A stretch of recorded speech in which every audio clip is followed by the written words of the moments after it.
Lors du repas de Noël, ma sœur a projeté une assiette sur moi parce que j'avais refusé de la laisser, elle et ses triplés, emménager chez moi. Tu es un véritable égoïste, a-t-elle lancé. Ma mère a ajouté, ne m'appelle plus jamais ta mère. J'ai simplement souri, me suis levé et j'ai appelé mon avocate. Tout s'est passé comme tu l'avais prédit. Active le plan. 20 minutes plus tard. Je m'appelle Louis. J'ai 32 ans, je suis journaliste, l'aîné tranquille qui a appris très tôt à tout noter parce que personne dans ma famille ne l'écoutait quand il parlait. Je couvre les budgets municipaux et les escroqueries immobilières. Les gens plaisantent en disant que je peux sentir une arnaque comme l'odeur du café. Dans ma famille, ce n'est pas une blague, c'est une compétence de survie. Je suis propriétaire d'une petite maison avec 2 chambres pour laquelle j'ai économisé pendant 7 ans. Je paie mes impôts à temps. Je garde mes reçus. Je répare ma propre fuite déviée parce que payer quelqu'un me semblait être un luxe que je ne pouvais pas me permettre. Je suis celui que l'on appelle à 2 heures du matin pour demander de l'aide. Je suis celui qui se présente. Ma sœur, Camille, a 29 ans et est une mère célibataire de triplés. 3 petits garçons bruyants, collants et magnifiques qui méritent le monde. Et une mère qui pense que je suis le portefeuille du monde. Ma mère, Martine, gère la logistique comme une générale, mais seulement quand cela arrange Camille. Mon père, Jean-Luc, flotte quelque part en arrière-plan comme une télévision allumée. Du bruit, pas d'action. Le repas de Noël chez maman est toujours bruyant. Dinde, nappe en plastique, chaise pliante, sauce aux érelles qui gardent les marques de la boîte comme à un signe. Nous ne faisons pas de prières. Nous faisons des discours qui ressemblent à des factures. Tout a commencé quand j'ai posé la bûche. Camille s'est penchée sur mon assiette et a dit, décontracté mais chic. Tu vas nous donner ta chambre d'amis ce mois-ci. Le bail est un désastre. On emménage dimanche. J'ai cligné des yeux. C'est mon bureau, et ma maison n'est pas sécurisée pour 3 tout petits. Maman a coupé court, ne sois pas dramatique. Tu peux travailler à la table de la cuisine. J'ai ri une fois. Non. Le silence s'est fait dans la pièce. Les triplés ont frappé leur cuillère en plastique sur leur chaise haute comme un roulement de tambour. La voix de Camille a baissé. Tu dis sérieusement non à ta famille? Oui, ai-je dit. Nous avons convenu que je co-signerai des conseils, pas des prêts immobiliers. Tu as déjà squatté mon canapé 2 fois. Je ne suis pas un propriétaire. La mâchoire de Camille s'est serrée. Puis elle a soulevé une assiette, avec la sauce, la farce, tout le contenu, et me l'a jetée. Elle a frappé le mur à côté de ma tête et a glissé en une traînée brune. Tu es un tel égoïste, a-t-elle crié. Tu vis seul avec 2 chambres pendant que nous nous noyons. Maman n'a pas bronché. Ne m'appelle plus jamais ta mère si tu vas agir comme une étrangère. Les fourchettes se sont arrêtées en l'air. Papa a tendu la main vers la télécommande comme s'il pouvait changer le canal de sa propre vie. J'ai essuyé la sauce de ma manche. J'ai souri parce que parfois c'est la seule chose qui vous empêche d'exploser. Je me suis levé, je suis allé sur la véranda et j'ai appelé mon avocate. Tout s'est passé comme tu l'avais prédit, lui ai-je dit doucement. Active le plan. De la cuisine, Camille a crié, il appelle son avocate contre nous. J'ai raccroché et je suis revenu à table. Plus de discours maintenant, juste des respirations. Personne n'a remarqué la petite lumière rouge sur la caméra du babyphone pointée vers la salle à manger. Elle enregistrait toujours depuis plus tôt. Je l'avais installée pour empêcher les enfants de s'approcher de la cuisinière. Il s'est avéré qu'elle a aussi gardé les adultes honnêtes. 20 minutes plus tard, des téléphones ont sonné dans le salon. Personne ne les a vérifiés. Pas encore. Si vous demandez à ma famille, j'ai changé quand j'ai acheté ma maison. Si vous demandez à mon application bancaire, j'ai changé le jour où j'ai cessé d'être une redevance de découvert ambulante. J'ai grandi en payant des choses qui n'étaient pas les miennes. En terminale, mes frais de diplôme ont été rejetés parce que maman avait utilisé mon numéro de compte par accident pour une facture de câble. La première année après l'université, j'ai partagé un studio avec un colocataire et j'ai envoyé 200 € par mois à Camille pour les couches. Quand les triplés sont nés, j'ai pris des quarts de nuit pour couvrir ses frais de stationnement à l'hôpital. Ça ne me dérangeait pas alors. Elle était effrayée. J'étais fier d'aider, mais l'aide est devenue une habitude. L'habitude est devenue un devoir. Le devoir est devenu une dette. Mon téléphone est plein de petits messages qui racontent toute l'histoire. Elle, tu peux me prêter 60 € pour du lait en poudre? Louis, il nous faut 300 € pour une nouvelle poussette. L'ancienne est mauvaise pour le hanche. Et, tu peux mettre les services publics à ton nom pendant une semaine? Mon crédit est bizarre. Mon crédit était bon jusqu'à ce qu'il ne le soit plus. Camille a vécu avec moi 2 fois. La première fois, 3 mois. La deuxième fois, 5. Cela m'a coûté une caution dans un endroit que le propriétaire disait adapté aux enfants et qui s'est avéré allergique aux enfants, des trous rebouchés avec du dentifrice, des crayons sur tous les murs. J'ai peint par-dessus des arcs-en-ciel à minuit parce que le propriétaire faisait des inspections surprises comme si c'était un jeu télévisé. Quand ils ont déménagé la deuxième fois, je me suis promis que plus jamais. Je l'ai même écrit dans mon application de notes comme un contrat contraignant. J'ai dit clairement à maman. Elle a dit, on verra. Puis est venue la nouvelle crise. Camille a signé un bail avec un petit ami qui a disparu avant que l'encre ne sèche. Elle ne pouvait pas couvrir le loyer plus la garderie plus le paiement de la voiture. Elle m'a demandé d'emménager avec elle pendant un certain temps et de payer la différence. J'ai dit que j'aiderais avec un budget, que je trouverais un endroit moins cher, que j'appellerais le département pour des bons de garde d'enfants. Elle n'a entendu qu'un mot, pas de budget, ce qui pour Camille est comme un régime pour un gourmand. Elle veut des résultats sans rien changer. Dans notre discussion de groupe familial, maman a posté une photo de ma maison et a écrit « Beaucoup d'espace ». La famille d'abord. Les proches ont réagi avec des cœurs comme s'ils votaient pour un concours de talent. Personne ne m'a demandé. J'ai dit « Personne n'emménage chez moi. Je vous aime. Je vous aiderai à trouver des ressources. » Maman a répondu « Des ressources ? Nous sommes ta ressource. » Camille a ajouté « Ne me fais pas la leçon, petit reporter. C'est l'autre chose. » J'écris sur la corruption publique. Je suis prudent. Je garde des copies. Je dépouille les documents comme un hobby. Quand maman dit que nous te devons, j'entends « Nous voulons que tu te taises. » 2 semaines avant Noël, j'ai remarqué un prélèvement de 19,99 € pour un jeu pour enfants sur mon relevé bancaire. Puis un autre, puis un super pack à 79,99 €. Ma carte était dans mon portefeuille. J'ai demandé à Camille. Elle a envoyé un emoji haussant les épaules et un message vocal. Ils ont dû cliquer sur quelque chose. Détends-toi. Sur une carte que tu n'as pas, ai-je demandé. Maman l'avait cette fois-là pour les courses, a-t-elle dit. Peut-être plus tard, nous pourrons simplement combiner les comptes pour que ce soit plus simple. Un plan familial. J'ai gelé. Non. Waouh, a-t-elle répondu par SMS. Tu es obsédé par l'argent. J'ai commencé à recevoir des demandes d'amis de son propriétaire, de sa garderie, d'un videur d'un bar près de chez elle. Puis un SMS d'un numéro inconnu, c'est Michel de Autodiscount. Camille a dit que tu es le garant. Elle est en retard. J'ai appelé Camille. Elle a dit, ne panique pas. Ils envoient juste ça. J'ai dit, ils envoient ça au garant. Je n'ai jamais rien signé. C'est là que mon cerveau de reporter s'est allumé. J'ai sorti ma boîte de dossiers du placard. J'ai feuilleté les baux, les factures d'eau, toutes formes avec mon nom. Dans un sous-dossier étiqueté urgence, j'ai trouvé une photocopie de mon permis de conduire que j'avais envoyé à maman pour qu'elle m'ajoute comme contact d'urgence dans une clinique. Quelqu'un avait écrit mon numéro de sécurité sociale sur un post-it et l'avait collé à la page. Le post-it avait disparu. J'ai eu la nausée. J'ai changé mes mots de passe. J'ai appelé la banque. J'ai mis une alerte à la fraude sur mon crédit. J'ai appelé mon avocate, Sonia, qui gère des histoires de droit des locataires avec moi et qui est aussi l'ami qui dit de tout documenter. Ne pas confronter.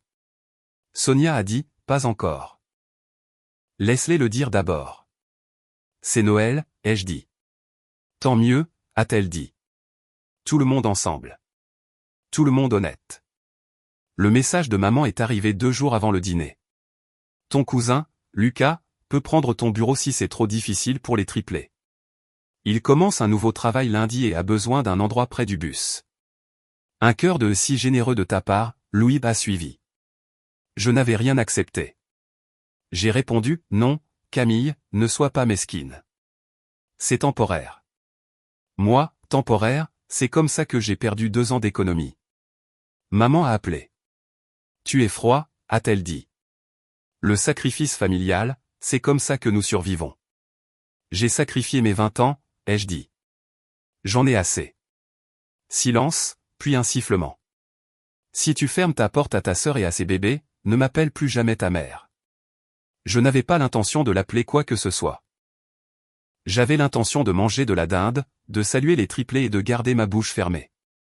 Sonia a envoyé un SMS, n'oublie pas, laisse-les parler. N'enregistre rien illégalement, et s'ils s'enveniment, nous irons jusqu'au bout. Jusqu'au bout de quoi, ai-je demandé. Tu verras, a-t-elle envoyé. Garde juste les mains propres. Le matin de Noël, j'ai apporté la bûche, j'ai installé le babyphone face à la cuisinière parce que les enfants et les brûleurs ne font pas bon ménage, et je me suis dit, pas d'argument. Puis Camille a annoncé à la pièce qu'elle emménagerait dimanche. Puis j'ai dit non. Puis une assiette a volé. Puis maman a sorti la plus grande arme qu'elle possède. La honte. Je n'ai pas élevé la voix. J'ai essuyé ma manche et je suis allé sur la véranda pour appeler Sonia. Elle a répondu au premier coup. Tout s'est passé comme tu l'avais prédit, lui ai-je dit. D'accord, a-t-elle dit. Active le plan. Numéro 1, les limites. Numéro 2, la vérité. Numéro 3, le légal. Souris, dîner par à l'heure. 20 minutes, a-t-elle dit, et tu entendras le premier domino. Le premier ding est venu de la télévision du salon, pas d'un téléphone. Papa avait diffusé le flux du babyphone sur l'écran plus tôt pour que tout le monde puisse regarder les enfants pendant qu'ils mangeaient. Il avait oublié de l'éteindre. Le moniteur enregistrait sur le cloud depuis le matin. Espace public. Caméra évidente. Lumière rouge clignotante. Légal. Visible. Bête, mais légal. La télévision a affiché une miniature. Nouveau clip enregistré. De 12h41 à 13h09. La voix de Camille d'une heure plus tôt a rempli la pièce. Des rires légers enregistrés depuis la cuisine. Ne t'inquiète pas, avait-elle dit à maman dans ce clip. Si Louis dit non, on emménagera quand même. Il craque quand les garçons pleurent. Au pire, on change ses serrures pendant qu'il est au travail. Comme la dernière fois. La voix de maman, il te pardonnera. Il le fait toujours. Et s'il devient bruyant, je dirai au cousin qu'il fait une crise de nerfs. La pièce est devenue silencieuse. Tante Thérèse m'a regardé. Oncle Jean-Pierre a regardé le plafond comme s'il avait des réponses. Camille s'est jetée sur la télécommande. Papa est arrivé le premier, main tremblante. Il a tâtonné les boutons et n'a fait que l'augmenter. Sur l'enregistrement, Camille continuait. J'ai déjà utilisé sa carte une fois. Il ne l'a même pas remarqué. J'ai senti ma gorge se serrer. La voix de maman à nouveau, supprime les alertes. Il ne vérifie pas. Un autre digne. Tous les téléphones maintenant. Sonia venait de m'envoyer un email. Et apparemment des copies à maman des SMS que j'avais envoyés au cours de l'année précédente offrant des ressources de garde d'enfants, des messages où j'avais dit non poliment et des réponses où maman et Camille avaient ri dans le chat de groupe à propos de l'opération et culpabilité Louis. Sonia avait compilé un PDF soigné. Je n'ai pas demandé comment elle avait obtenu les captures d'écran des proches. Les gens sont plus courageux que vous ne le pensez quand ils vous voient vous faire jeter une assiette. Camille m'a pointé du doigt, tu nous as piégés. J'ai apporté la bûche, ai-je dit. Tu m'as frappé avec un plat. Maman s'est levée, le menton relevé. Ça suffit, a-t-elle dit. Tu grossis les choses. Est-ce le cas, ai-je demandé. Parce que je pense que m'ajouter comme garant sans mon consentement, c'est gros. Je pense qu'utiliser ma carte, c'est gros. Je pense que planifier de changer mes serrures, c'est énorme. Tante Thérèse a chuchoté, garant? J'ai pris une grande inspiration. Michel d'Auto-Discount m'a appelé, ai-je dit, en gardant ma voix neutre. Il avait une copie de mon permis avec un post-it qui contenait mon numéro de sécurité sociale, celui que j'ai envoyé à maman pour un formulaire de clinique l'année dernière. Je me suis tourné vers maman. Elle n'a pas scié. Tu me fais passer pour la méchante, a-t-elle dit. Je fais une liste, ai-je dit. Les listes ne sont pas des méchants. Camille a claqué sa paume sur la table. Nous sommes ta famille. Tu nous dois. Voici les chiffres, ai-je dit, en faisant glisser mon téléphone sur la table. Au cours des 12 derniers mois, 1286 € pour des urgences pour ton appartement, 1190 € en livraison de nourriture à ton adresse quand tu as dit que tu ne pouvais pas cuisiner, 679 € en abonnement que tu as bizarrement souscrit sur ma carte. J'ai payé tes frais de retard de garderie 2 fois. J'ai remplacé la moustiquaire que tes enfants ont traversée. Je les ai emmenés aux urgences quand tu n'as pas pu trouver de taxi. Je l'ai fait parce que je les aime et je t'aime, mais l'amour n'est pas une carte de débit. C'est de la cruauté, a dit maman pour Noël. C'est une limite, ai-je dit n'importe quel jour. Camille a attrapé son manteau. On emménage dimanche, a-t-elle dit, à bout de souffle et sauvage. Essaie de m'arrêter. Tu n'entreras pas, ai-je dit. Tu as rendu ta clé. Les serrures sont changées. Ses yeux ont jeté un coup d'œil à maman. Tu as une clé. J'en avais une, a dit maman lentement, réalisant quelque chose. J'ai vu la prise de conscience se répandre sur son visage comme une ombre. J'ai vérifié ton sac, ai-je dit. Elle l'a fait. À l'intérieur de son sac se trouvait un porte-clés vide et une note de la belle écriture de Sonia, les clés ne sont pas des engagements. Les lèvres de maman se sont pincées. Tu es incroyable. Mieux qu'impardonnable, ai-je dit. Les triplés ont commencé à s'agiter. Papa s'est enfin levé, sans conviction, en murmurant, calmons-nous. Personne n'a écouté. J'ai pris mon manteau. Je pars avant le dessert, ai-je dit. Je ne me sens pas en sécurité ici. Fuis, a craché maman. Je n'ai pas fui. J'ai marché dans le couloir. Mon téléphone a vibré à nouveau. Sonia. Étape 3. Prête. Voulez-vous continuer? J'ai regardé ma famille à travers l'encadrement de la porte. Le sourire tendu de ma mère, les mains tremblantes de ma sœur, les petits garçons se frottant les yeux endormis, et j'ai dit, oui. Le lendemain matin, ma sonnette a retenti à 7h13. Pas un coup amical. Un coup puissant, urgent, un battement de tambour. J'ai regardé le flux de la caméra depuis mon téléphone. Maman sur le perron. Camille sur le trottoir. 2 valises. 3 enfants attachés dans une poussette triple comme une petite parade. Je n'ai pas ouvert la porte. Maman a sorti son téléphone. 20 secondes plus tard, mon téléphone a vibré avec un appel, puis un autre. Je les ai laissés aller sur le répondeur. Un SMS de Camille, nous sommes dehors. Laisse-nous entrer. Moi, non, Camille. Elle, nous allons appeler les flics et dire que tu gardes nos affaires. Moi, tu n'as rien ici. Maman a envoyé un SMS au groupe de discussion, ton frère a enfermé sa sœur et ses bébés dans le froid. 3 cousins ont réagi avec des visages en colère. Puis Sonia a laissé un message dans le même chat depuis mon numéro que j'avais approuvé la veille au soir. Une lettre scannée sur papier à en-tête d'avocat adressée à maman et Camille, horodatée et envoyée par courrier recommandé, stipulant clairement que 1. Elles ne sont pas locataires. 2. Elles n'ont pas la permission de résider à mon adresse. 3. Toute tentative d'entrée serait illégale. Et 4. Toute autre charge non autorisée sera poursuivie. En dessous, des captures d'écran des propres messages de Camille sur le changement de mes serrures et l'utilisation de ma carte. Le chat est devenu silencieux. Puis, tante Thérèse a tapé, Martine, c'est trop loin.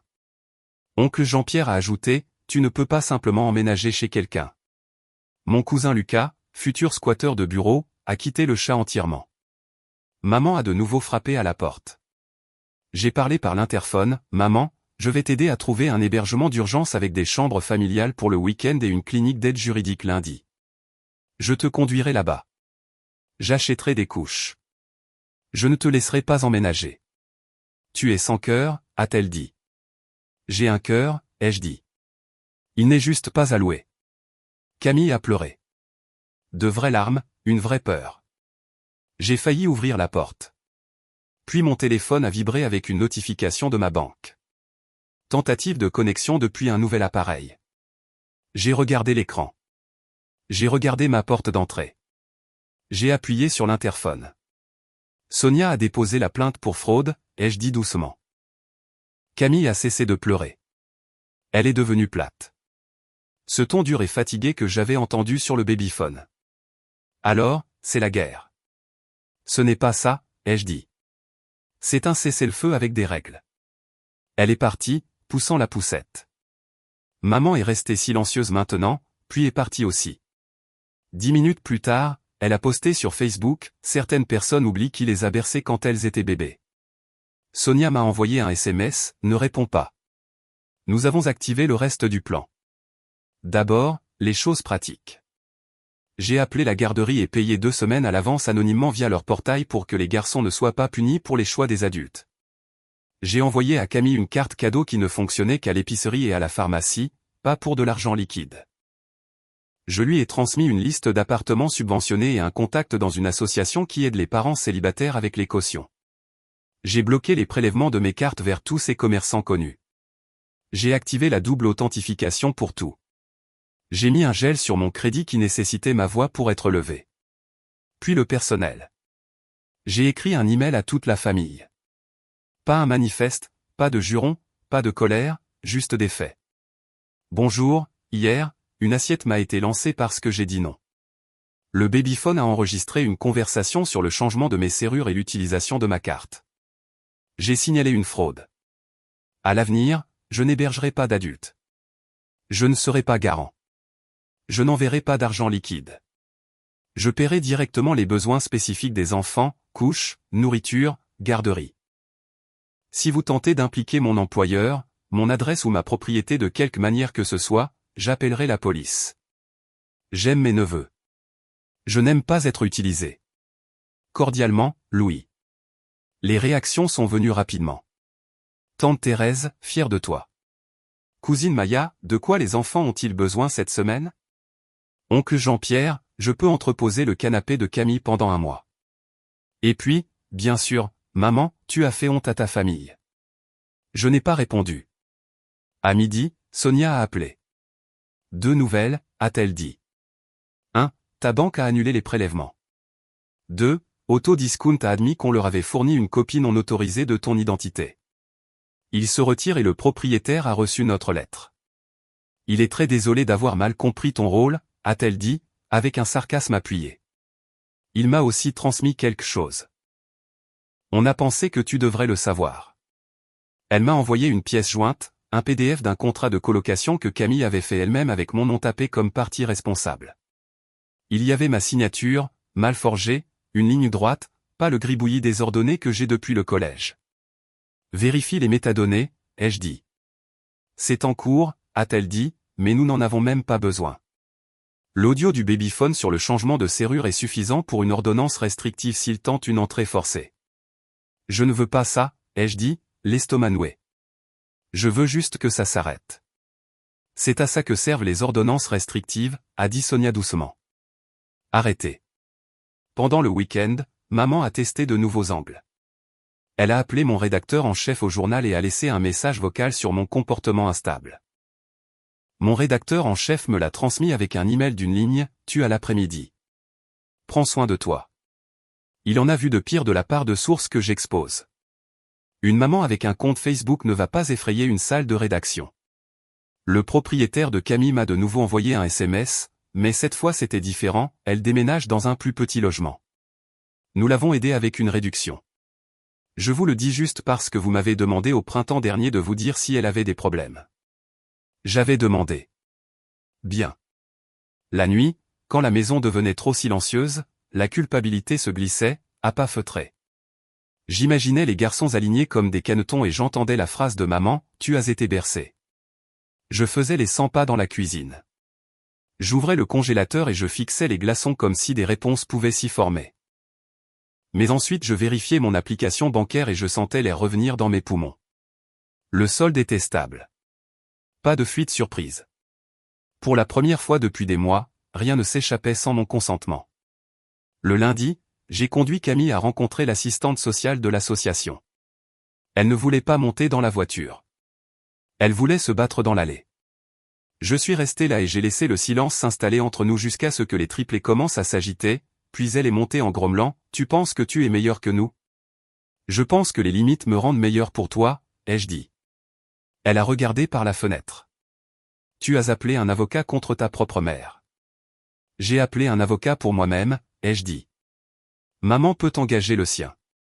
La réunion était ennuyeuse et nécessaire. Les formalités administratives le sont toujours. Nous nous sommes assis avec une femme fatiguée vêtue d'un gilet gris qui avait la voix la plus douce que j'ai jamais entendue dans un bâtiment gouvernemental. Elle a parlé de listes d'attente, de fonds d'urgence et d'indicateurs de stabilité provisoire, ce qui est une jolie phrase pour dire « Avez-vous un endroit sûr pour dormir ce soir ?» Camille a répondu aux questions par des mots monosyllabiques jusqu'à ce que la femme demande « Qui a été votre soutien financier ?» Camille m'a désigné d'un hochement de tête. Lui, l'égoïste. La femme n'a pas scié. Il est là, a-t-elle dit calmement. Les égoïstes ne se présentent généralement pas. Sur le chemin du retour, Camille n'a rien dit. À son immeuble, elle est sortie sans me regarder. Puis, doucement, comme si elle jetait un caillou dans un lac pour voir jusqu'où il allait onduler, elle a demandé « Les garçons doivent-ils t'appeler oncle Louis, ou cela peut-il être juste Louis ?» Ce qu'ils veulent, ai-je dit. Elle a hoché la tête une fois. À bientôt, a-t-elle murmuré. À bientôt, ai-je dit. Cette nuit-là, maman a de nouveau appelé. J'ai laissé aller sur le répondeur. Puis j'ai écouté. Sa voix était fatiguée. Tu as fait passer ton message. Je suis toujours en colère, mais les garçons ont mangé des pâtes ce soir. Camille a rempli des formulaires. Des gens ont déposé un lit. Tu n'es pas rentré et ne l'as pas réparé comme d'habitude. Et d'une manière ou d'une autre, il a été réparé quand même. Une longue respiration. Ne m'appelle plus jamais ta mère si tu vas être cruel, a-t-elle ajouté automatiquement, comme un réflexe qu'elle ne pouvait pas s'empêcher. Puis plus doucement, presque perdu sous le bruit de ligne, amène les garçons au parc samedi si tu veux. J'ai enregistré le message vocal, non pas parce que j'en avais besoin comme preuve, mais parce que c'était la première fois depuis longtemps qu'elle m'offrait quelque chose qui n'était pas une facture. Avant, je pensais que l'amour signifiait oui. Maintenant, je pense que l'amour signifie des choix avec des limites.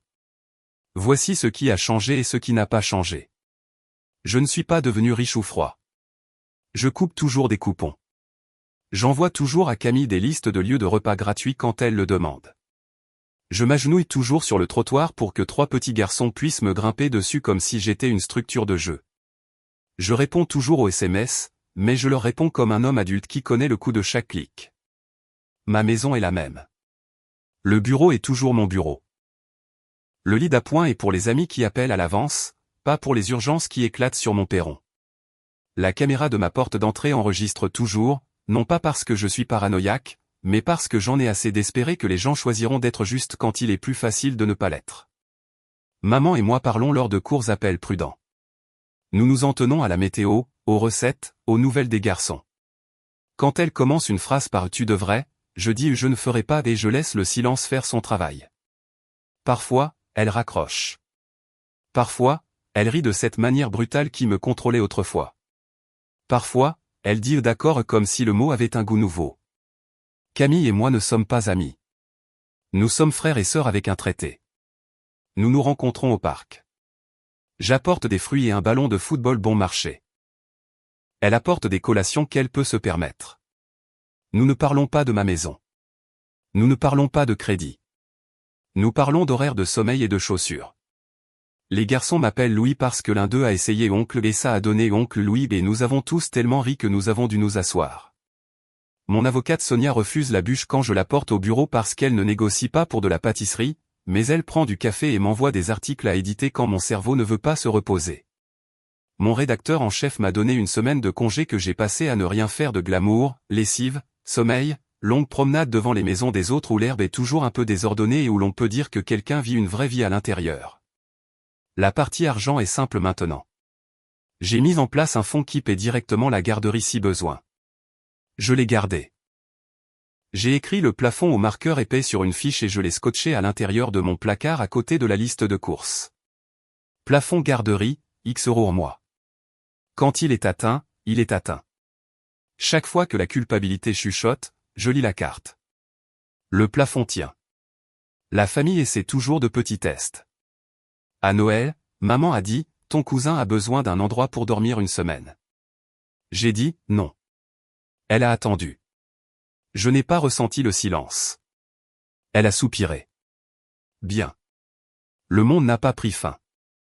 Les triplés ont toujours ri du papier cadeau. Les gens pensent que le grand moment a été l'assiette. Ce n'était pas ça. C'était moi qui n'ai pas ouvert la porte le lendemain matin. C'était moi qui regardais Camille monter dans ma voiture quand même pour la réunion parce que les garçons avaient besoin qu'elle le fasse. C'était moi qui me sentais mal et qui ne le réglais pas avec mon portefeuille. C'était moi qui laissais leur inconfort leur apprendre quelque chose que des années de mon secours n'avaient jamais fait. Il y a une petite morale là-dedans. Ce n'est pas fantaisiste. Ce n'est pas quelque chose que vous imprimez dans un cadre et que vous accrochez près de vos clés. C'est ça. J'aiderai les enfants à manger et à dormir. Je ne serai pas la banque des adultes. Je ne serai pas manipulé par les mots famille ou amour. Je n'expliquerai pas une limite plus d'une fois.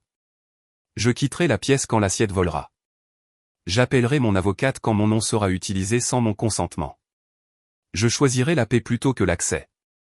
J'entrai dans la maison de ma mère les épaules tendues, répétant chaque phrase. Maintenant, quand je vois les garçons, je m'agenouille d'abord. Je les laisse me renverser. Je sens le poids de 3 petits corps et je pense, c'est ce que je peux porter. Puis, je me lève, les serre dans mes bras et je rentre chez moi, dans ma paisible maison de 2 chambres pour laquelle j'ai travaillé. Je ferme ma porte à clé, non pas contre l'amour, mais pour lui.